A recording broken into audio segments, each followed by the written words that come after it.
There are families that don't hurt a child with harsh words, but with quiet pressure to do the right thing. When a child is asked to give up their own birthday, not because of need, but to satisfy someone else's expectations, that's no longer guidance. That's injustice, dressed up as love. And the deepest wound comes when it's the very people who are supposed to protect them who ask for that sacrifice. People often say family means unconditional love. But if that love comes with the condition that one child must always be the one to give things up, is that really love or just control? And when that line is finally crossed, do you keep the peace or do you stand up once and for all? Before we dive into today's story, let us know where you're tuning in from. It's always amazing to see where our stories travel. Don't forget to subscribe so you won't miss the next twist in this journey. And now, let's hear her out. My name is Elowen Varelli, and for years, Sunday nights followed the same script. We would drive across Irvine just before sunset, Noah in the back seat usually humming or scrolling through something on his phone, and Graham beside me quiet in the way he always was before seeing his parents. Harold and Marianne lived in one of those picture-perfect neighborhoods, trimmed hedges, identical mailboxes, warm porch lights that made everything look safe from the outside. Inside, it was always the same too, the long wooden dining table, the soft yellow lighting, the kind of setup that could pass for a holiday commercial if you didn't listen too closely. That night should have been no different. Noah had just turned 12 that week. I kept glancing at him as we sat down, noticing the small things only a mother catches. The way he sat a little straighter than usual. The way his jacket stayed zipped, even at the table. I knew why. Folded carefully in his pocket was the Legoland map he'd printed out himself, the edges already worn from being unfolded and studied over and over again. He'd been counting down for months, and I had been counting every dollar. Graham and I had worked extra shifts. I picked up freelance work late at night after Noah went to bed. We canceled subscriptions, skipped takeout, passed on things we could have easily justified if we'd wanted to. All for one trip, one memory, one birthday that felt big enough to matter. Everything was already booked. Tickets, hotel, non-refundable. 2 weeks away. It was happening. At least, that's what I believed right up until Harold set his fork down. The sound was small, but it cut through the room like something sharper. He didn't look at me. He didn't look at Graham. He looked straight at Noah. Lucas has never been to Legoland, he said like he was stating a simple fact. I think it would mean more to him. You're older now. You should start acting like it. Noah didn't respond. He just stared down at his plate. I watched his fingers tighten around his napkin, slowly twisting it into something smaller and smaller. Not arguing, not even asking why. Just folding into himself. Marianne nodded as if Harold had just said something wise instead of something that took the air out of the room. It's a good lesson, she added gently. Learning to put others first builds character. Character. I felt something in my chest tighten so quickly it almost hurt. This wasn't a suggestion. Not really. It was being presented like one, but the tone, the timing, the way it was directed at a child in the middle of dinner, it wasn't open for discussion. It was pressure. Quiet, polite pressure that expected compliance. And the worst part was, it wasn't new. I didn't say anything yet. I couldn't. My mind was already racing ahead, replaying every step it took for us to get here. The late nights, the small sacrifices. The way Noah had circled rides on that map like he was planning something sacred. And now Harold was talking about transferring the tickets. Just like that, as if the trip hadn't already belonged to Noah. As long as we move quickly, Harold continued, we should be able to change the reservation. It's not a big deal. Birthdays are just days. What matters is what you learn from them. No one pushed back. Not immediately. That silence stretched longer than it should have, settling over the table in a way that made it clear what was expected next. Agreement, gratitude, maybe even a thank you for the lesson. I looked at Noah again. He hadn't moved. Not because he agreed, because he'd been here before. And that's when something shifted in me. Not loudly, not all at once, but enough to recognize that this wasn't just another uncomfortable moment we would smooth over later. This was different, because this time they weren't asking him to dim himself. They were asking him to give something up that was already his. I turned my head slowly toward Graham. In the past, he would have stepped in softly, changed the subject, promised to talk about it later, found a way to keep everyone calm without actually saying no. I was waiting for that version of him, but it didn't come. Instead, his chair scraped back hard enough that it hit the wall behind him with a sharp, echoing crack. He stood up, and when he looked at his father, there was no hesitation in his eyes. That's when I knew. This wasn't about to be smoothed over. Something was about to break, and it had nothing to do with Legoland. For a second, no one spoke. Not Harold, not Marianne, not even Noah. The only thing I could hear was the faint hum of the refrigerator from the kitchen and the quiet, uneven rhythm of my own breathing. And then, as Harold started talking again, about family, about sacrifice, about doing the right thing, my mind slipped somewhere else, not away from the moment, but deeper into it. Because suddenly, this didn't feel like one conversation. It felt like a pattern. I remembered the science fair. Noah had worked on that project for weeks, stayed up past his bedtime testing, rebuilding, trying again. When he won first place, he ran straight into my arms, barely able to get the words out fast enough. That night, when we mentioned it at dinner, Harold had smiled, but then quickly added that maybe we shouldn't post anything online. Lucas has been struggling in school, he said. No need to make him feel worse. I remembered the soccer team, the way Noah had been selected after tryouts, how proud he'd been walking off that field, and Marianne later gently suggesting we keep it low-key. Let's not put too much pressure on Lucas, she'd said. He's sensitive, even birthdays. Last year, Noah had been asked to share his party, not because he wanted to, but because it would be more inclusive. The gifts had been opened together, the attention split, the moment diluted, and every single time Noah had nodded, every time he had been the one to adjust, the one to understand, the one to give something up. Back at the table, Harold was still talking. "You're at that age now," he said to Noah. "You need to start thinking beyond yourself."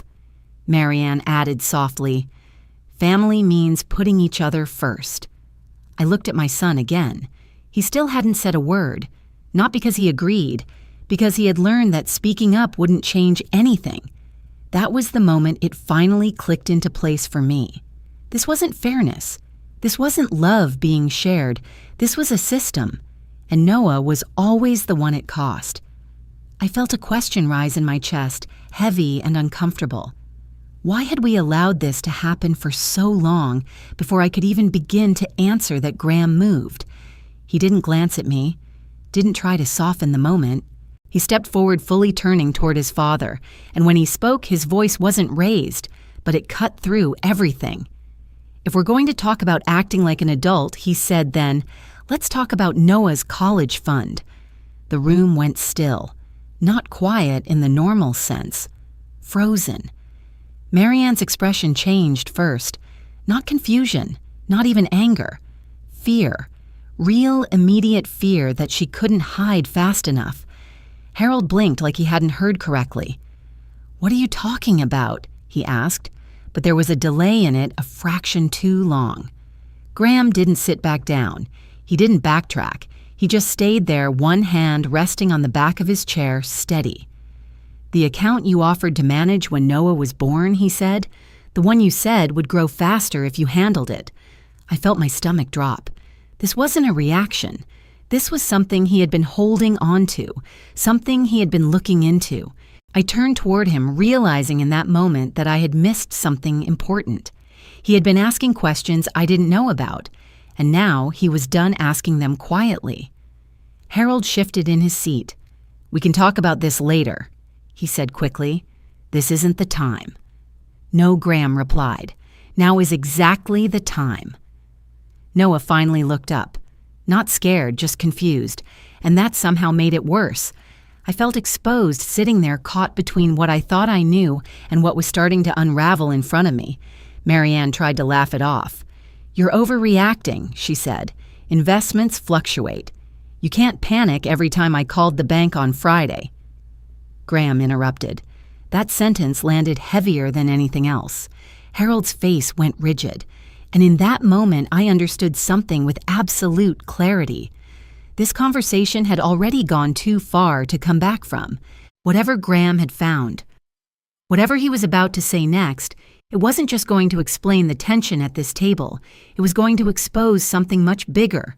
And for the first time that night, I knew with certainty. This dinner wasn't going to end the way it always had.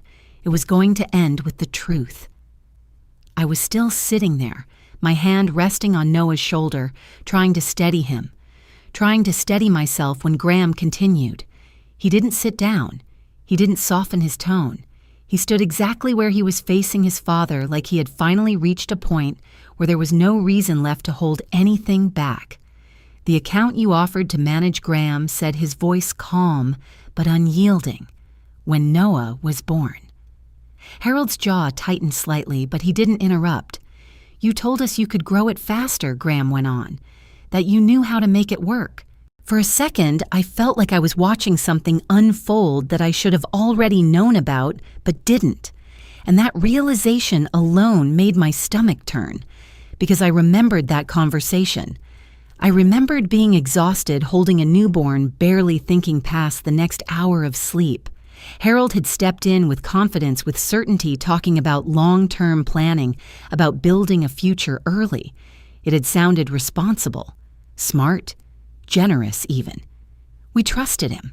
I trusted Graham, and Graham had trusted his father. Every birthday, every Christmas, instead of toys or clothes, Harold and Marianne would smile and say, "We added a little more to Noah's future." I never questioned it. Not once. Because why would I? Graham shifted slightly, still standing, still focused. "I asked you for statements last month," he said. "You said you were waiting on paperwork." Harold looked down at his plate for a brief moment, then back up again. "That's right," he said quickly. "The bank." "You said the bank changed systems." Graham continued, cutting him off. "Then you said the documents were delayed. Then you stopped answering." Each sentence landed harder than the last. I felt something inside me start to connect pieces that had seemed small at the time, harmless even. The delays, the vague answers. The way Graham had seemed distracted lately, checking his phone more often, quieter than usual. I hadn't asked. Now I understood why. Harold shifted in his chair again. Marianne reached for her glass of water, her fingers not quite steady as she wrapped them around it. "We can go over everything Harold said," his tone controlled but thinner now. "There's no need to. I called the bank on Friday. That stopped everything." Graham didn't raise his voice, but the sentence cut clean through the room. "The account was closed," he said, 8 months ago. For a moment, I didn't breathe. It felt like the floor dropped out from under me, not all at once, but in a slow, sinking way that made it impossible to find anything solid to hold on to. Closed. 8 months. I turned my head toward Harold, searching his face for something, confusion, denial. Anything that could mean this wasn't what it sounded like. But what I saw wasn't surprise. It was calculation. Marianne's hand tightened around her glass. I could see it now, the slight tremor she was trying to hide, the way her eyes flicked toward Harold before she spoke. "Investments fluctuate," she said quickly. "You can't panic every time there's a dip. Markets go up, they go down." "Then how much is left?" Graham asked. He didn't let her finish. He didn't look at her. He kept his eyes on his father.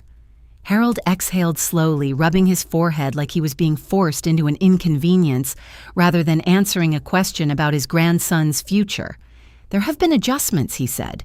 "Adjustments," Graham repeated. The word sounded wrong in the air. Too small. Too vague. If this were just a dip, I thought he would say the number. If this were just timing, he would explain it clearly. But he didn't.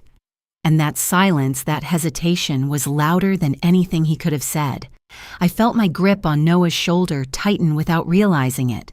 He shifted slightly under my hand, and when I looked down at him, I saw something that made my chest ache. He wasn't looking at his plate anymore. He was looking at all of us, back and forth, trying to understand a conversation that no 12-year-old should have to understand.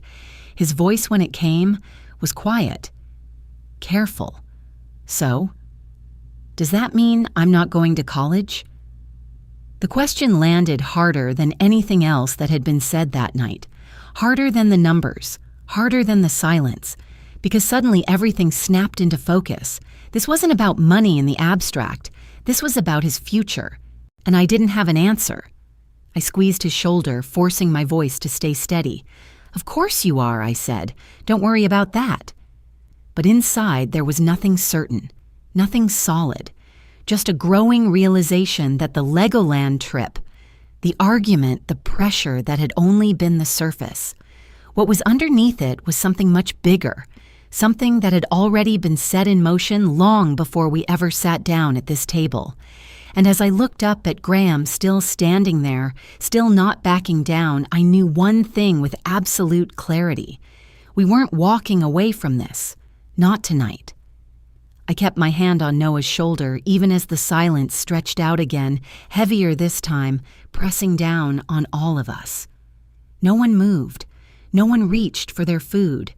The room that had felt warm and familiar just minutes ago now felt tight, suffocating, like there wasn't enough space for what was being said. Graham didn't step back. He didn't soften his stance. He had moved past suspicion. Now he wanted answers. The account was closed 8 months ago, he said, his voice steady.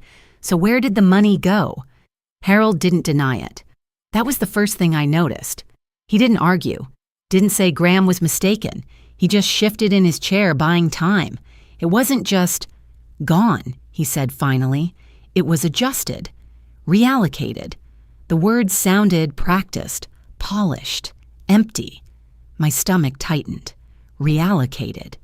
To what Marianne leaned forward slightly, her tone taking on that familiar, reassuring cadence she used when she wanted to smooth things over. Investing isn't a straight line, she said. There are risks. There are opportunities. Sometimes you move things around to protect the bigger picture. Answer the question, Graham said. He didn't raise his voice, but he didn't let her redirect it either. Harold exhaled again, slower this time, like he was deciding how much to say. We needed a short-term loan, he said. The words hung there. Loan. My mind latched onto it immediately. A loan, Graham asked. For who? There was a pause, a long one. Marianne glanced at Harold before she spoke, and in that glance something clicked for me. This wasn't spontaneous. This was a story they had already agreed on. For Lucas, she said, his treatments. She leaned into it quickly, building momentum, layering it with emotion. You know how difficult last year was, she continued. The hospital, visits, the specialists. Insurance didn't cover everything. We had to step in. That's what family does. Family. The word felt different now, heavier.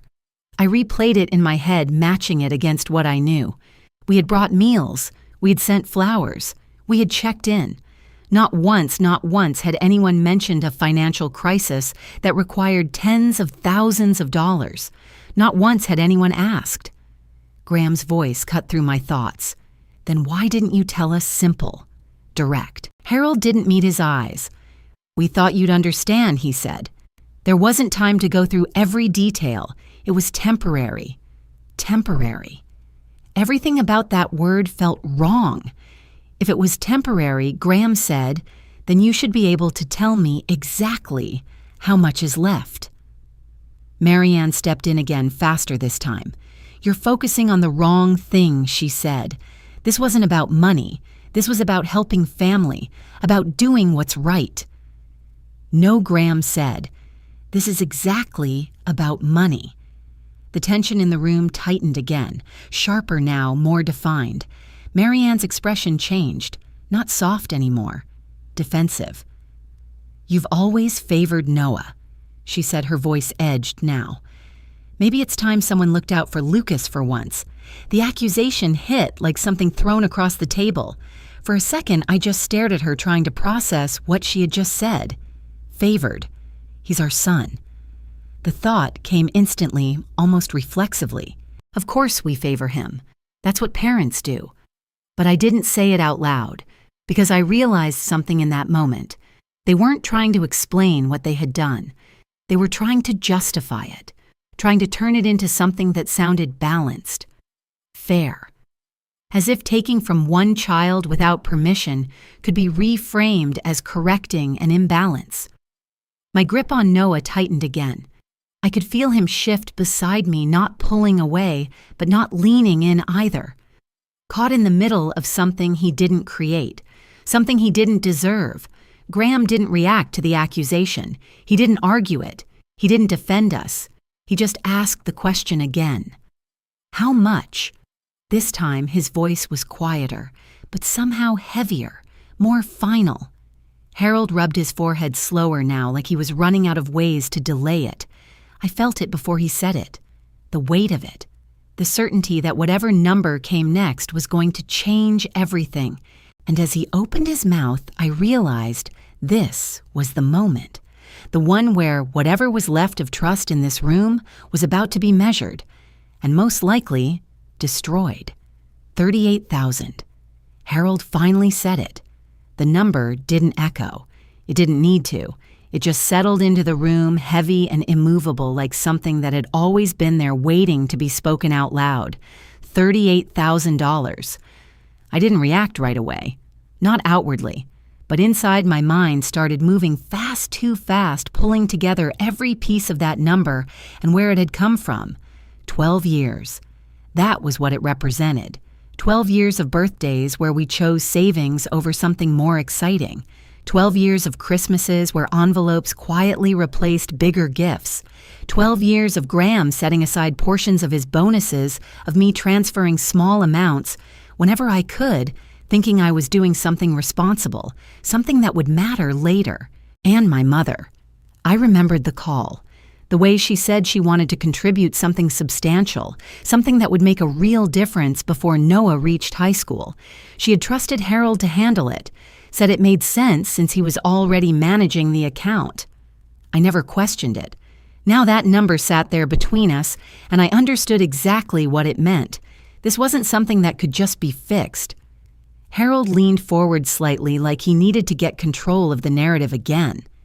"It's not gone," he said quickly. "It's being used. There's a difference." Used. The word felt worse somehow. "We were going to put it back," he added, "within the year." Graham didn't move. With what he asked. Simple. Direct. Harold hesitated. It was small, but it was enough. I knew the answer before he said anything else, because I knew what their situation looked like. Not in detail, but enough. Harold's consulting work had slowed down years ago. Marianne had retired early. They weren't struggling, not openly, but they weren't sitting on extra money either. There was no hidden reserve, no backup plan. Nothing that could realistically replace $38,000 in a year. Harold exhaled like he was irritated that the question had even been asked. "We have assets," he said. "Things can be adjusted, rearranged, delayed, all the same language, all the same avoidance." I felt something shift in me then, because this wasn't a temporary decision that had gotten out of hand. This was a decision made without any real way to undo it, and that made it something else entirely. Beside me, Noah shifted again. I could feel the tension in his body, the way he was trying to stay still, trying to understand. "Am I still going to college?" he asked. This time his voice was even quieter. Not panicked, just careful. Like he wasn't sure he was allowed to ask. I turned to him immediately. "Yes," I said. "Of course you are." But as the words left my mouth, I felt how thin they were. Because I didn't know how. Not yet. Graham's voice cut in again, sharper now. "I spoke to Ethan," he said. "That changed everything." Harold looked up, his expression tightening instantly. Marianne froze. What does that have to do with anything she asked too quickly? Graham didn't look at her. He said the hospital bills were handled. Graham continued. Payment plan, insurance adjustments, nothing that required $38,000. The silence that followed was different from the ones before. This one wasn't uncertainty, it was exposure. I felt it physically, like the air in the room had shifted, turned colder. Harold opened his mouth, then closed it again. Marianne's composure slipped in a way I hadn't seen before. That's not, she started, then stopped. Graham took a step forward. So the money didn't go to Lucas, he said. Not a question, a statement. No one corrected him. No one even tried. I felt my hands go cold, because in that moment something settled into place with absolute clarity. This wasn't a misunderstanding. It wasn't a bad decision made under pressure. It was something deliberate, something that had been hidden. Graham didn't raise his voice. He didn't need to. Then where is it? He asked. No answer. Not from Harold, not from Marianne. Nothing but silence stretching across the table, thick and suffocating. And I realized then, fully, completely, we had just crossed a line. There was no version of this that could be explained away as a mistake anymore. This was something else, and we still didn't know the full truth. The doorbell rang. The sound cut straight through the silence, sharp and unexpected.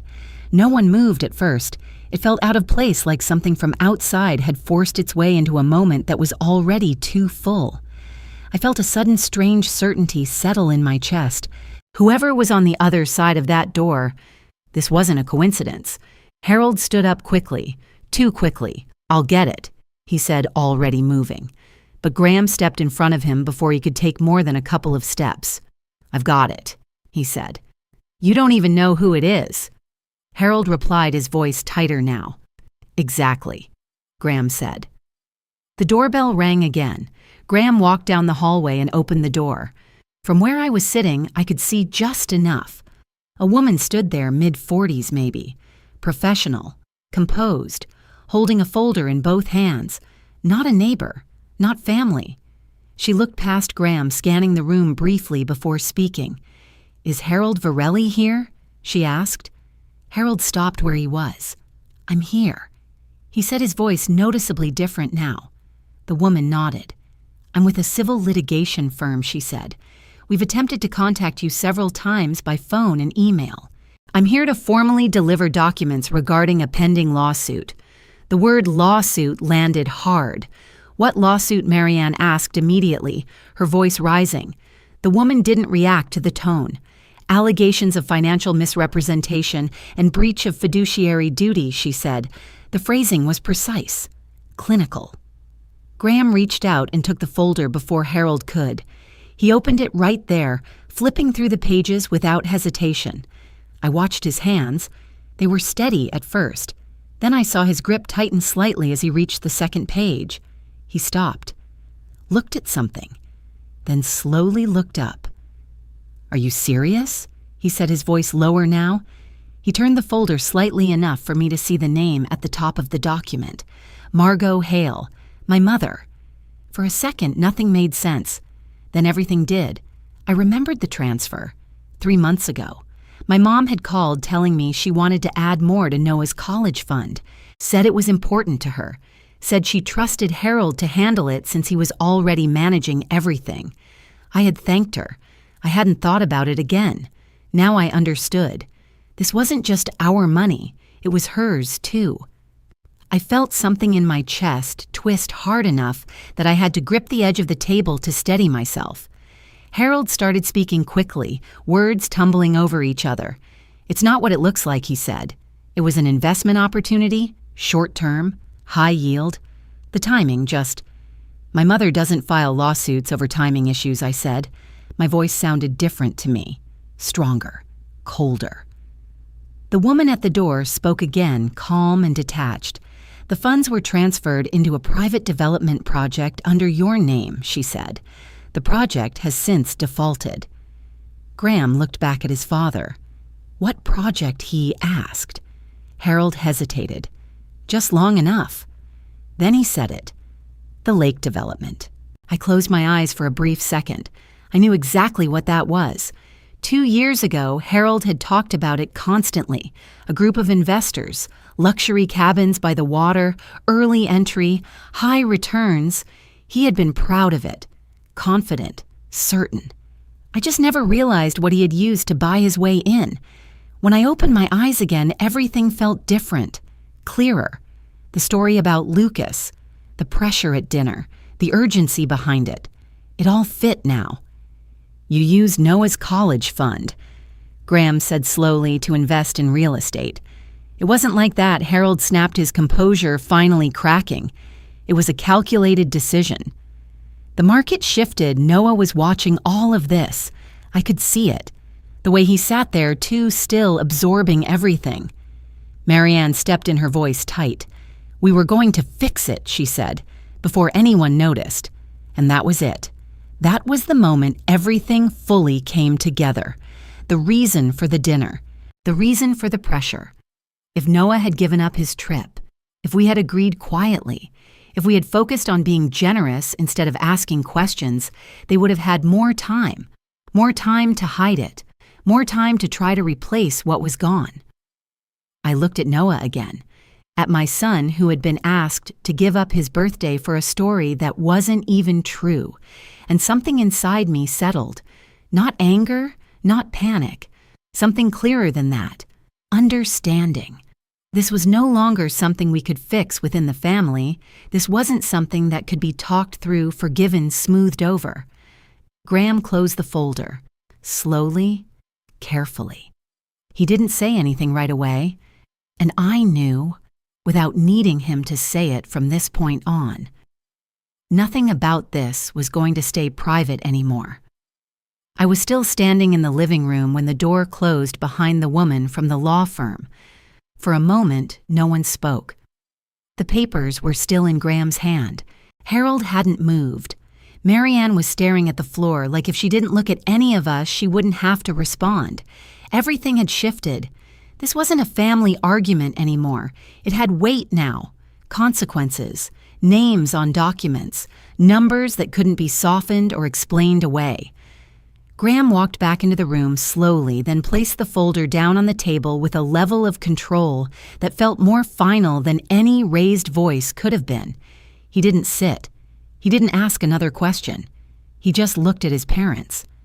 "This isn't a misunderstanding," he said. His voice was calm, but it carried something sharper underneath. "This isn't about helping family. This isn't about timing or the market or anything you've said tonight." He paused for just a second. "You took money from our son," he continued. "You took money from Elowen's mother, and you lied about it." No one interrupted him, not this time, because there was nothing left to interrupt. I felt my own shock settling into something steadier, not softer but clearer, like the confusion had burned off, leaving only what was real. Graham went on. "And the thing at dinner," he said, "that wasn't about Lucas." Harold's head lifted slightly. "Yes, it was," he said quickly. "You're twisting." No, Graham cut in. "Just that one word. Firm. Unmovable. You wanted Noah to give up that trip so we wouldn't ask questions, he said, so we'd be busy being generous instead of paying attention." The room went still again, but this time it wasn't confusion. It was recognition, and I felt it too. All of it. The timing. The pressure. The way the conversation had been pushed so quickly, so confidently, like they needed us to agree before we had time to think. It hadn't been about teaching Noah anything. It had been about buying time. Harold ran a hand over his face, his composure slipping in a way I had never seen before. "It was a mistake," he said. "That's all this is. A bad decision." Marianne stepped forward, her voice rising, shifting away from logic into something more emotional. "Families don't do this to each other," she said. "You don't take something like this and turn it into a lawsuit. You talk. You fix it together."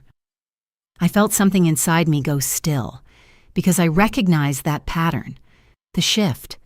When the facts were too clear to deny, the focus moved somewhere else. Blame, emotion, pressure. "You're going to tear this family apart over money," Marianne continued, looking at me now. over something that can be fixed. For a second, I almost answered, out of habit, out of years of trying to keep things calm. But the words didn't come, because I understood now. This wasn't about money. It never had been. It was about trust, and that had already been broken. Graham didn't respond to her directly. He didn't argue, didn't try to explain. He just said, "From now on, all communication goes through our lawyer." The sentence landed heavier than anything else. Harold stared at him. "You're serious?" he asked. "Yes," Graham said. "And you don't contact Noah," he added. "Not directly. Not through anyone else." There was no hesitation in his voice, no room for negotiation. This wasn't a conversation anymore, it was a boundary. Marianne shook her head, disbelief mixing with anger. "This is your father," she said. "You would really do this to him?" Graham held her gaze. "He already did it to us," he said. "That was the end of it."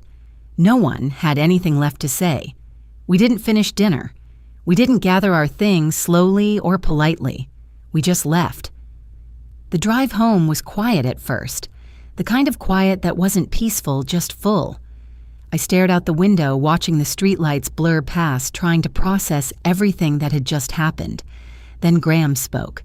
When I was 19, he said, eyes still on the road, my dad opened a credit card in my name. I turned toward him.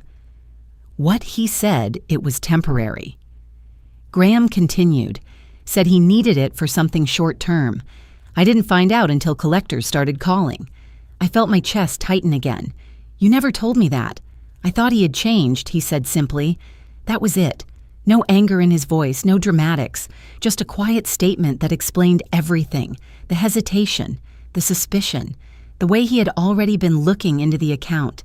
This wasn't the first time. It was just the first time it had gone this far. From the back seat, Noah leaned forward slightly. Are we still going to see Grandpa and Grandma? He asked. Graham met his eyes in the rearview mirror. Not right now, he said. Not until they fix what they broke. Noah nodded slowly. Then after a moment, he said something I wasn't expecting. I don't want the money back if it means they keep lying. I turned to look at him. Really look at him. And I realized something that made my chest ache in a completely different way. He understood. Not every detail, but enough. Enough to know what mattered. Enough to know that something bigger than money had been taken. And in that moment, I saw it clearly. He wasn't just a kid sitting at that dinner table anymore. He had crossed something, not by choice, but because we hadn't stopped it sooner. When we pulled into the driveway, I knew one thing with absolute certainty. We hadn't just left Harold's house. We had left something behind that we were never going to step back into the same way again. The next morning, I saw Harold's car before I even opened the door. It was parked across the street, slightly off-center, like he hadn't taken the time to line it up properly. For a moment, I just stood there looking at it through the window. I didn't feel the same tight anxiety from the night before.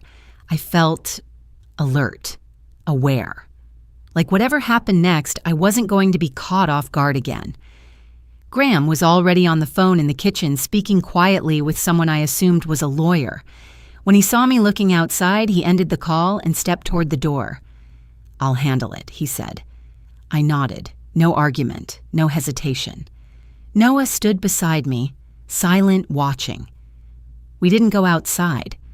We stayed inside and watched through the glass as Graham stepped out onto the front walk. Harold got out of the car slowly this time. He didn't look angry. He looked tired, older somehow. He spoke first, gesturing slightly with his hands, trying to explain something. I couldn't hear the words, but I could see the effort. Graham didn't move much. He listened, barely. Then Harold reached into his coat and pulled out an envelope. He handed it over. Graham looked at it for a moment before taking it. After a short exchange, he turned and came back inside. He placed the envelope on the kitchen counter. What is it? I asked. A cashier's check, he said. 10,000. I let out a slow breath. Not even close. He says he can get more, Graham added. Sell the boat. Maybe refinance the house. Maybe. The word hung there. Noah walked into the kitchen quietly. His eyes went straight to the envelope. "Is that my college money?" he asked. Graham crouched down slightly so he was at eye level. "Part of it," he said. Noah nodded once. Then he said very simply, "I don't want it if it makes everyone lie." The room went still again, but this time it felt different, clearer. There was no confusion in his voice, no hesitation, just a decision. And in that moment, I realized something important. He wasn't waiting for us to tell him what was right. He had already decided. That afternoon, everything became official. Graham sent written notice through a lawyer. Every form of contact was documented. Credit accounts were checked frozen where necessary. A report was filed not out of revenge, but because there needed to be a record. Marianne called later that evening from a blocked number. I let it go to voicemail. Her message was short. "You're destroying this family." I listened to it once, then deleted it. I didn't feel the need to respond, because for the first time I understood something clearly. We weren't the ones who had broken it. 2 weeks later, we stood in front of the entrance to Legoland. Noah had the birthday button pinned to his shirt. He looked lighter. Not carefree, not completely, but lighter than he had that night at the table. Graham reached for my hand. "I should have done this years ago," he said quietly. I squeezed his hand back. We walked forward together. The case was still ongoing. There were other names involved now. Other people who had trusted Harold the same way we had. There was a chance we would recover most of the money. But standing there watching Noah look out at the park he had waited so long to see, I realized something. This had never really been about the trip, or even the money. It had started long before that. In every moment, we chose silence over discomfort. In every time, we let something small slide because it was easier than pushing back. That was where it began. And this was where it ended. Not with everything fixed, not with everything restored, but with something more important still intact. Our boundaries, the truth, and a future that still belonged to our son. Sometimes the hardest part isn't what was taken, but what it reveals. In this story, no one raised their voice at first. No one called it what it was right away. And yet something important was quietly slipping away. Trust safety. The simple belief that family will protect, not take. Maybe that's why moments like these stay with us. Not because they are loud, but because they change how we see everything after. We don't always get to choose the people around us, but we do get to choose what we allow, what we protect, and what we carry forward. And sometimes protecting what matters means drawing a line that feels uncomfortable, but honest. Not to punish, not to prove anything, just to make space for something healthier to exist. If this story stayed with you in any way, you're always welcome here. You can subscribe and be part of this quiet space where stories are shared, not judged. And if you feel like it, you can leave a few words below. Sometimes even a small thought can mean more than we expect. Thank you for being here, for listening, and for taking this journey with us. We'll see you again in the next story.